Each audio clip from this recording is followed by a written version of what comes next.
intro music gives me so much life. It's the best. It's so much fun.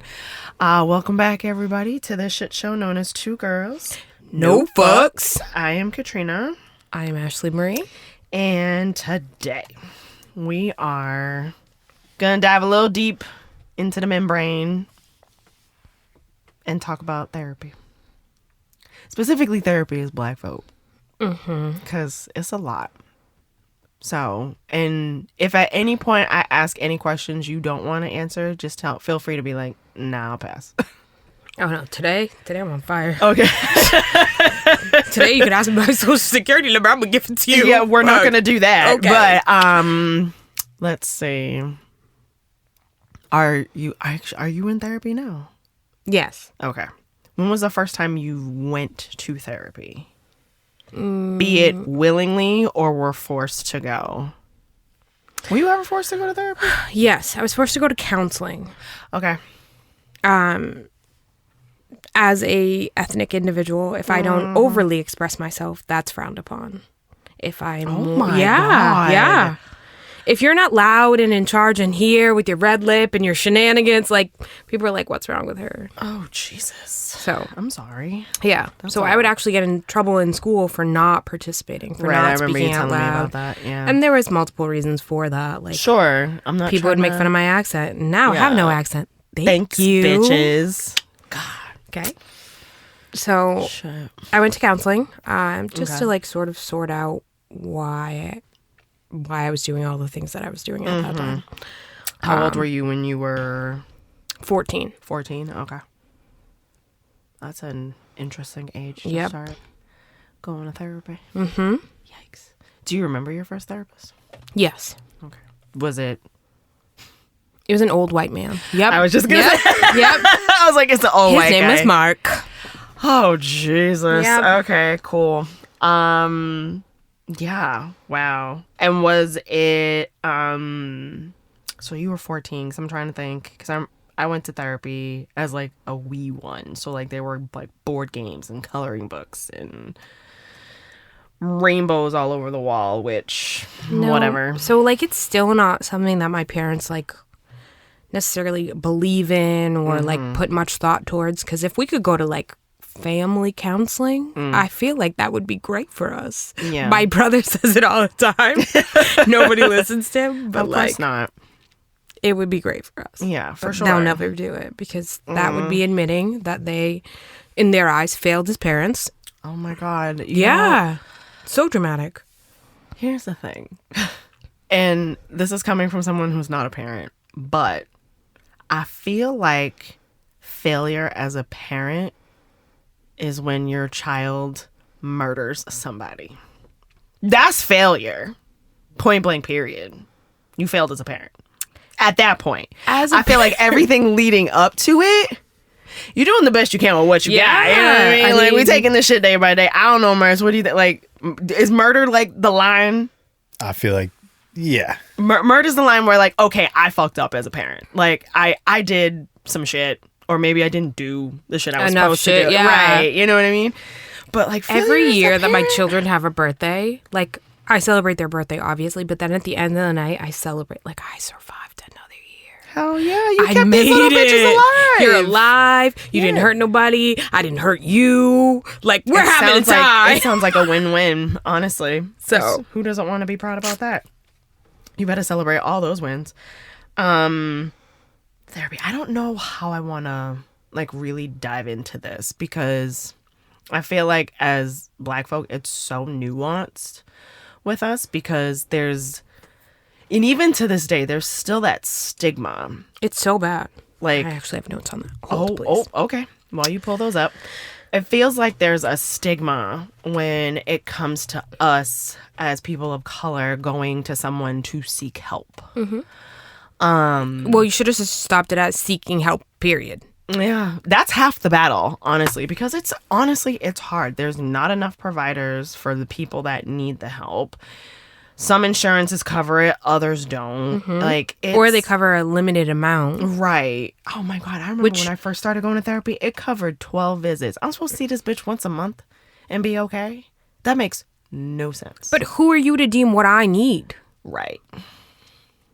And Right. never mind that, like, Oh, and if majority you of the- needed more visits, you had to get a note from the provider to send to the insurance and wait 3 to 4 weeks to get approval for additional visits that they would cover. That's some bullshit. Like bullshit, but whatever. You got notes. Okay. Go for it. So there are many reasons why people may have a stigma towards mental health and or therapy. Lack of understanding, negative attitudes, media presentation or representation, social norms, race, ethnicity, and culture. Heavy on that. It says minorities, i.e. Black, Latinos, Ooh, that's you, boo. Middle Eastern cultures, Yeah. etc. Yeah. And then mental health professionals. So I'll touch on each one of those. Okay. Go for it. So lack of understanding. People may not understand necessarily mental illness, but also mental instability. Because you might not have an illness. You might just be, lacking something. You lack someone sensible to talk to. You lack of understanding of how to process your own emotions. Whatever it is. People also need to separate the different categories. You could be depressed. You could have anxiety. You could just, need to sort out all of your thoughts. You shouldn't label it as, there's something wrong with you, that's why you have to talk to this stranger. Listen, there's something wrong with all of us. Exactly. There's always something wrong with all of us. And I will forever and always say that everybody needs to go to therapy. And the reason why I'm in therapy is because I deal with people who aren't in therapy. Literally. It's too much. I don't have time for this shit. I have to work on me and my mental and keep my shit in place in order for me to deal with everybody else around me, specifically those who do not go to therapy. Because that's some bullshit. And therapy could just be one window for you. Medication is also another window, and there's a huge stigma on that. I am in therapy and also take medication. Same. If I do not do both, I am not good to nobody. Also that. Same and same. I have to.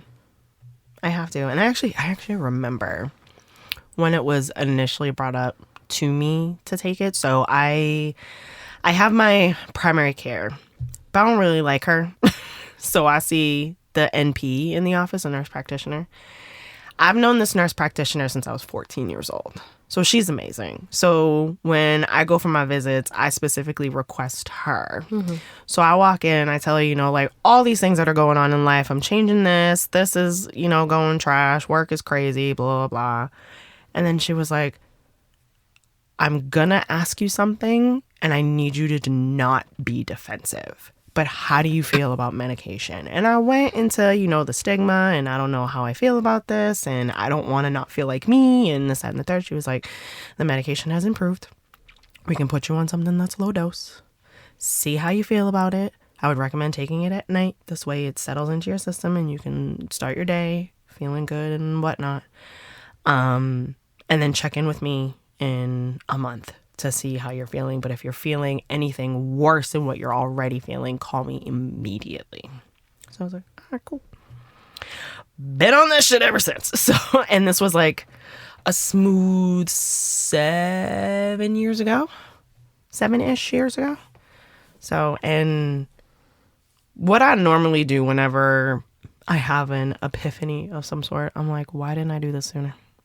It's always like, I'm always battling that in therapy. Like, why didn't I do this sooner? Why didn't I figure this out, in my late 20s or even mid 30s? Like, why am I just figuring this shit out now? And my therapist is constantly reminding me, like, your time is your time. You can't compare that to anyone else. Society as a whole, the blueprint is trash. So that's something that you can't follow. You have your own that you're creating as you go. It's almost like you're building a plane as you're flying it, essentially. But you have all the pieces. You just have to put them all together. So I'm like, oh, God damn it. Well, when you say it like that. So, yeah. Shout out to my therapist. She's awesome. And stays calling me out on my shit. So she's not afraid to do that. But anyways, you got other things. Go ahead. Media representation. The media can contribute to the stigma by portraying people with mental illness as dangerous, criminal, or unable to live normal lives. The media can also wrongly use mental health diagnoses to explain behaviors. Let's talk about it. Go ahead. I am a functioning member of society. Okay? I go to this bum ass job and I do what I'm supposed to do and exceed the fucking expectation. Then I go to my other job and I make sure these motherfucking gremlins are fed, washed, like have clothes to wear to school, have a house, have a way to get to that school, like all of the things that they need. Yep. And then I do the things that I need. Why are you the third one? Why are you not the first one? Some days I'm the first one. Okay. It just depends. Okay. I'm working on it. All right. It is like top of my list. All right. Just listen. I'm saying. That's the things that my therapist calls me out on. You're welcome in advance. But I'm a functioning member. Like, just because I have anxiety doesn't mean that I'm not doing all the necessary things that I need to do. Right. If I'm having a real bad day, I don't go into my workplace and cause turmoil, do something crazy. Here's the thing. I tell everyone, hey, I'm not for the shit today, Yeah. so I'm going to do what I need to do with my head down. That's it. And mind my business, and then we will try again tomorrow. That's it. That's all you can do. So, as women and women of color, we are put in this proverbial box. And this box says, doesn't matter what's happening out here that might affect your mental. You have to focus on what's in this box. So when you're at work, you need to focus on work. Doesn't matter that someone else in our community just became a fucking hashtag. You have a report that you need to do, you know? Or, you know, doesn't matter that, you know, the dusted Cheeto motherfucker that's running for president is talking all this shit about his opponent, but yet I'm supposed to respond to these emails and send off this Excel spreadsheet. Like, none of this is happening. So it just, I don't know. It's really tough. And this is another reason why I go to therapy. So like talk all these feelings out and how I'm supposed to have these conversations while also like being transparent with my boss about how I'm feeling, but understanding that just because I'm feeling this way does not mean my work is not going to get done. I'm going to do it. And I'm thankful. And I said this before and I'll say it again. The boss that I have now, like, she knows I'm in therapy. And I actually remember telling my dad that, and he was like, why would you ever tell anybody that you're in therapy? And this is a white man that told me this. And I was like, because it's not the same stigma that it was when you were growing up, Dad. Like, no one thinks I'm crazy because we're all crazy. Like, it's no secret that I'm in therapy. And I feel like that is more of a superpower than a kryptonite, if you will. So having my boss know that that Monday block between 1:15 and 2:15 is for my appointment, and that's not moving, and she respects that and understands, like, okay, all your meetings can go around that. Whatever, we can make it work. And people have. So without me telling them what that is, but because I have that rapport with my boss, I can let her know, like, hey, this is, you know, this is what's on my brain. This is what's going on. And just to let you know, like, I'm kind of all over the place up here, but when the laptop's on and I got shit to do, I'm going to do my shit. But that's that. So it's tough for us to have to keep it together when we want to fall apart. Heavy. You know, and when we have fallen apart, finding whatever strands that we can. But it's never deemed falling apart. It's deemed dramatic, being aggressive, being dramatic. Yeah, of course. All the things. How many times I gotta say what James Baldwin said, that to be a conscious Black person in this country is to be in a constant state of rage at all times. If I got an attitude, fucking deal with it. That's it. I just embrace it at this point. I'm trying to, because I'm really at a point where I think I posted something, and at this point it'll probably have been a few weeks ago. But there's this guy on Instagram. I'm sure he's on TikTok. His name's Terry K. He is so cute and so gay. He's the one who goes, "Love you back." But he talks about, like supporting people, and people will always say, "Oh, I'll support what you want to do," and he goes, I'm not, because sometimes what y'all be doing is stupid, and I'm not in the business of supporting stupidity. And like he said, like all of us black folks say, if you like it, I love it. And I actually had to translate for that for my therapist today, to tell her that actually that's black folk speak for we actually hate it. And she was like, "Oh my God, I didn't know that." And I was like, I wouldn't expect you to, white woman. It's fine. But not supporting someone who's going through something they forcibly put themselves in is a way for me to protect my mental. Mm-hmm.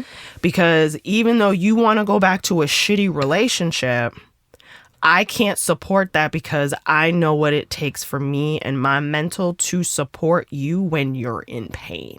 Doesn't mean I love you any less, but when you ready to be one with the up and up, I got your back wholeheartedly. That's kind of the space I'm in right now, like trying to figure that out and navigate it. Thankfully, most people in my life got their shit together when it comes to stuff like that, but good. It's it's tough. I gotta pick and choose, because like I said, my cup is 6 ounces, 8 on a good day, and half that shit is for me. So yeah, what else you got in your notes? Because you got other you got other things. I do. So awesome. I'm so proud of you. Hold, please. Excuse me. So I specifically wanted to touch on anxiety, just because that's what I struggle with. Sure. So a lot of people don't believe that anxiety can be caused by your environment, by genetics, by any pre-existing health conditions, or about your personality. Do you mind if I ask you what happens when you have an anxiety attack? What does that look like for you? So for me, it's super, super, super heavy. Mm-hmm. My body technically overheats, so I feel like I'm on fire, and I need to attempt to cool down. Okay. And I can't. So like the last time it happened to me super bad, I went outside and I laid on the pavement. To regulate your body temperature. To just try and release at least some of this, because I couldn't scream, I couldn't cry, I couldn't, nothing would come out. Mm-hmm. And I was like, okay, I can't, I drank cold water, that didn't help. I just laid on the pavement. Do your anxiety attacks happen for a certain period of time? Is it a course of days? Is it hours? How long does it usually last? It's or does usually it dependent on what it is that you're anxious about? It depends on what triggers me. So usually it's an emotional response to something. Mm-hmm. Usually something that upsets me. Sure. If it's sadness, so it depends on the emotion. If it's sadness, then that affects me for days. Mm-hmm. If it's anger, it affects me heavily in a 2-hour span. Yeah. But that 2-hour span is ugly. Yeah, for sure. I get that. I understand that completely. And it's funny that you say that you get hot.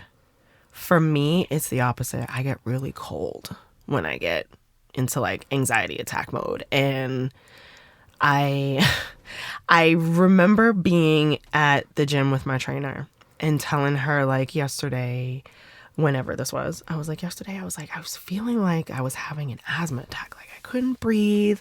And I had been telling her about all the shit I was going through. And she was like, Trina, you had a panic attack. Your anxiety was kicking your ass, which is why you couldn't breathe. And it feels heavy where my lungs feel like they're closing and I can't get anything out. And I want to get it out, but I physically can't get it out. And the only thing I can do is wrap myself in blankets, because that for me is me regulating my body temperature, because it'll literally feel like I'm in an ice bath when I get into those modes. And it's, for someone who doesn't like being cold, it's the literal worst. I don't like being cold, but that feeling of being extra hot, like, oh God, I can empathize with that on the flip side of it, because it's awful. It's fucking awful. And the thing about it too, especially when you're talking about like anxiety attacks and stuff, because there's nothing tangible that you can see, feel, or you can feel it, but you can't see it, touch it, smell it. Like it's not something that's physical to the eye of someone else. So it has this connotation wrapped around it like, well, it's not real. My favorite is, well, just pray to God about it. I'm like, ugh. It's not an option, right? I had to. Because I've been hit with that shit too. And it's like, ooh, that's not how this works. Not even a little bit. Lot of bit. that's a any whole bit. other episode. I know, just and we'll can't. get into that. But it has this stigma wrapped around it because there's nothing that you can touch or see. Like, there are other things that, oh, well, you know, this happened in our community. I understand why that makes you sad. Or, you know, groceries are out of control and your bank account is, you know, depleted with food half of it will end up in the trash. Like, that, I get that. But, like, when you physically can't breathe, your whole body runs cold. Like, you feel like there's ice in your veins, or in your case, fire in your veins. And it's like, there's nothing that can be said and or done by anyone around you to alleviate it, other than you just riding that wave all the way to the beach, essentially. Fucking sucks. I hate it. Oh, it's terrible. But I feel like as I've gotten older and kind of let myself feel those feelings, the attack doesn't drain me nearly as awful as it did when I was younger. Like, it would take me out for days. Like, I would be emotionally hungover for a solid 3 days. Now we're about a day and a half. So it's not too bad. But it's also dependent on what's happening, too. Because that's a thing. Yeah. And given that we live through a once-in-a-lifetime thing every fucking week now, it's just like, the fuck? So, yeah. What other notes do you have? You got something else? I do. Because I think there's like 2 or 3 more things. Do. Have you heard of the 3-3-3 rule for anxiety? No. So Maybe. it essentially requires you to identify 3 things you can see, 3 things you can hear, and 3 things that you can do to move your body, or 3 ways that you can move your body Oh. to help you get out of the I did not know that. Yeah. That's good to know. Shit. So for me, it has to be quicker, so I can't do 3. I got to do 2. Yeah, that's so fine. I just do 2. Okay. So I'm like, 2 things that I can see. Okay, I can see the light on in my room and, you know, my child's toys on the floor. Yeah. I can hear the TV on in the background and my breathing. Now, 2 ways I can move my body. What can I do right now, like where I am? So then you just begin to stretch or you like go for a light jog, whatever ways you can move your body. Okay. Because that is going to be the first thing to help you feel better. Right. Wow. Like I never physical thought of that. movement is Yeah. like the top of the list. Of course. And then second to that is coconut water. What? Yeah. So coconut, a lot of people say like chamomile tea to help you de-stress Yeah. or like stuff like that. Coconut water. Shut the fuck up. Because I will go on Amazon and buy fucking your- cases of this Your shit body right needs now. the hydration and Yeah. the electrolytes immediately. Wow. Yep. That's good to know. Oh, I'm like, so get some coconut water. Yeah. Holy shit. Look Right? at who said you can't learn new things every day? I'm here for this.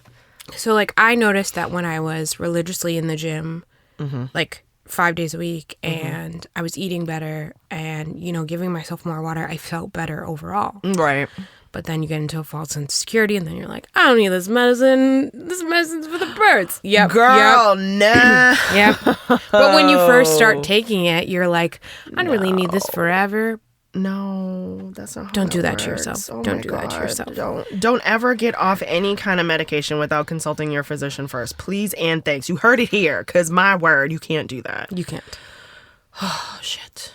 And to kind of piggyback off of that, too, I had a conversation. I've actually had this conversation multiple times with my therapist.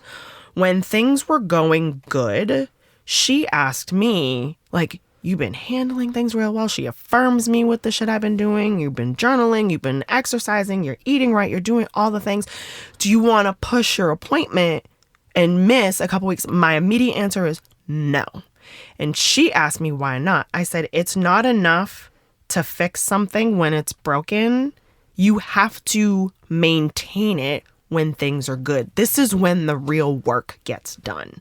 When I'm not bogged down in the shit that has me talking to you every week.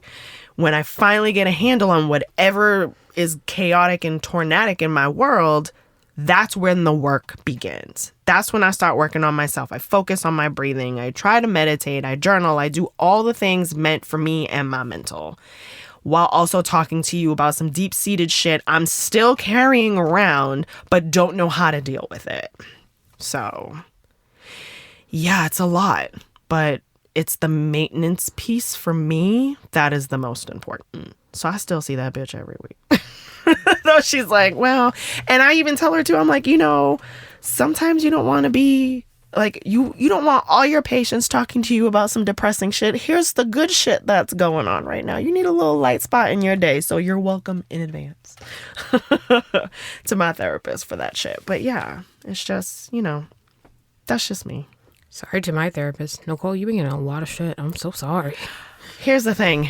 It's rare, but when it happens, like, we are all in for that shit. But when it's not, it's not. And that's okay. It's always a balance. And sometimes that balance is not always 50-50. And that's okay too.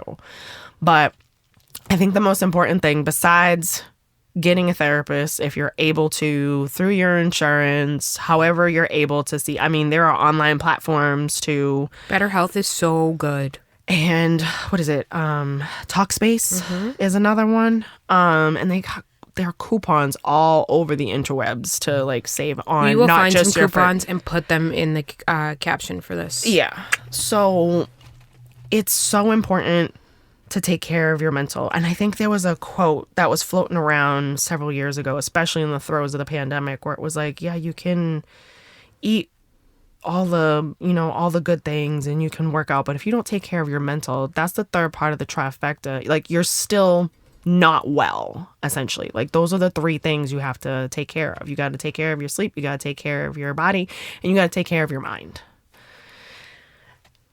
It's all connected, like every fucking thing else in this world. But yeah, what else you got? You got thoughts? I do. Go ahead, tell me. If you aren't ready for therapy, that's okay. But start small. Start taking care of your body. Right. Like, if you want to change your diet a little bit, start off small every day. Drink every a little bit more water. Be like, this week, I'm going to drink one more cup more than I normally do. Yep. And then after For some of us, that's like the first cup of the day. And that's okay, because from what my doctor told me, apparently coffee is not water, even though it's made with it. Which I think is kind of rude. Boo. And listen, the way, did you know that they do like hydration tests and shit when you go to the doctor and stuff like that? Yeah, I did not know that, because they never go into detail about that shit unless they don't something explain is wrong. it to you. Of course not. But they're gonna be watching it and they're gonna be like, "Do you drink?" That's why they be asking you those secret questions. Yeah, no guys. shit. But one of the times they asked me after they had already taken my blood work and the shit came back, they were like, "Oh, are you drinking water?" And I was like, why do I feel like you're asking me this question, but you already know the answer to it? And they were like, because we do. I'm like, well, I drink coffee. That's not water. My hydration levels were in the negative because that's how much water I wasn't drinking at the time. I was like, oh my God, like, this is horrible. But I was going to therapy and working out, but I wasn't taking care of my body. So like, that was like the third thing for me. So we trying to figure this shit out. We playing Tetris with this, see what pieces fit. And Drink water. Take the stairs when you can take the stairs. Oh, all the time. All the time. And do something for yourself. Go see a movie by yourself. Buy yourself some fucking nice new shirt. Sorry, Martz. It wasn't him that did it. It was us. Buy yourself a nice new shirt, Yeah. or in my case, a pair of sneakers. Yeah. Like, do something good for yourself. Absolutely. I'm down for that. Happiness. Treat yourself. Treat yourself. Always treating ourselves. But yeah, what else do you have? Do you have If you are a person of color, any ethnicity, and you don't feel comfortable talking to your family, like reach out to us. We're happy to point you in the right direction. Absolutely. It is hard to start, and it is hard to then, set boundaries. Like Katrina has set boundaries. That's her time, her allotted appointment time. Nobody comes in the way of that. Nope.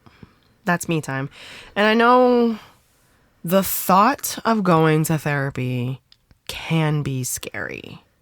So I started this therapy journey when I was like 2 weeks away from being 6, because that was when I first met my dad.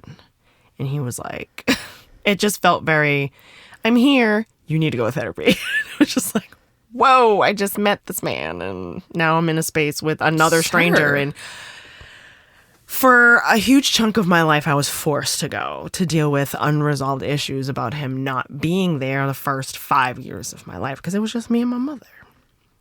Mom was mom and dad. So, but Andrea held that shit down. Like, we weren't even worried about it. I think I compliment Andrea on every episode, but Andrea's the GOAT for real. Like, she's the coolest shit ever. And here's the thing, like, as much as I hated it as a child, as I got older and understood more about, needing to talk to someone and being okay with talking to someone, and it was on my terms to go, it made it easier. And I'm not gonna sit here and say, like, the fact of, or the actual act of looking for a therapist is work. It's almost like applying for a job. It's a lot of work. But that's literally half the battle, because once you get in with someone, then you're in, and you do your little evaluation in the beginning. They ask you questions. Why are you here? Why do you want to seek therapy? What do you think I can help you with? What would you like to accomplish? La, la, la, la, la. Then you get a vibe. Sometimes the vibes are good. Sometimes they're not so good.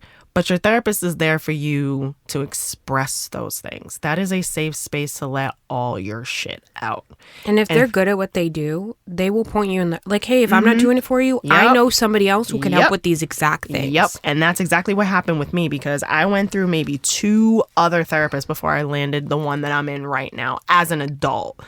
When I moved back home from Miami, and like the first 2, they were all right, but I was like, I'm just feel like I'm not getting what I need. And then the last one referred me to the one that I have now, and I've been seeing her for almost 10 years, and it's been great.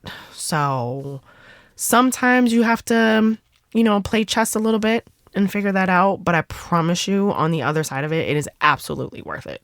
It is worth it for you and your mental. And like I be telling Ashley Marie in here every week, like, you're no good to nobody if you're not taking care of yourself. You're really not. So you have to, in therapy, if you want to label it selfish, then fine, I'm fucking selfish. But I'm taking care of me first, because I'm no good to nobody else if I don't. Nobody else. I'm no good to this wife. I'm no good to this pup. I'm no good to this family. Like, I'm just not. I need to take care of myself.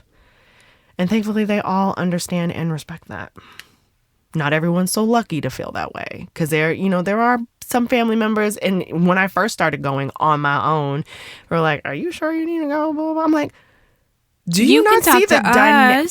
No. You can talk. That's the first thing you get. You can talk to us. Absolutely not. I'm not talking to you. Why? So everybody else in this family can be about my business and be in my shit? Absolutely not. And also, look at our dynamic. We're toxic as fuck. We need help. So guess what? Generational curses are gonna stop with me. Point blank, period. So Also, I'm finna go talk about you guys, so leave me alone. Also that. I'm telling my therapist about all you bitches. She knows each and every one of you and all the things and whatnot. But that's between me and my therapist. So that's what that space is there for. It's my safe space. I can let that shit out and be good with it. So, and therapy days are Mondays. So like when I do that and then I come here, I almost feel like I'm in therapy again. Like, this is my safe space. Like we can just let shit out and just my days flex depending on what I have going on because my life is chaotic. Yeah. But Monday is wash day, as everyone knows. Yes, So this is my therapy on Monday. Okay. This is great. Fucking wash day. It's fun. But yeah. So if you're not in therapy, you've been thinking about therapy, you want to go, but you're not sure if you want to go. Go. Just go. Just do it. You owe it to Yourself. your younger self who could not speak up for themselves in the moments they felt hurt and unsafe to say something about it. Come on, somebody. It's like, do it for your younger self. Point blank, period. That's it. We don't even need a quote. We're leaving it at that. At that. And if you made it this far, kudos to you. Thanks for listening to this episode. Follow us on all the social mediums at _2girls no focuses. Thanks to the Bridge Sound and Stage and Mertz. Woo woo. Killing it on the other side of the soundproof glass. There is no quote today. Just go take care of yourself. And we'll see you bitches next week. Bye. Oh, go to therapy. Just go to therapy. Just go. Get some fucking help. Please. Because we all need it and it's okay. I promise it's okay.